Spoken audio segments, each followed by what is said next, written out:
দেশ। যারা হাসতে হাসতে দেশের জন্য দিলেন প্রাণ, তাদের ত্যাগে আজকে আমরা পেয়েছি স্বাধীনতার গান।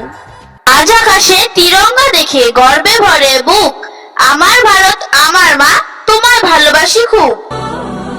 তোমার মাটিতে জন্ম আমার, তোমার কাছেই শেষ। জন্ম জন্মান্তর চাই শুধু, ভারত হোক আমার দেশ। 15ই আগস্টের জন্য সবাইকে শুভকামনা জানাই। সবাই ভালো থেকো, সুস্থ থেকো।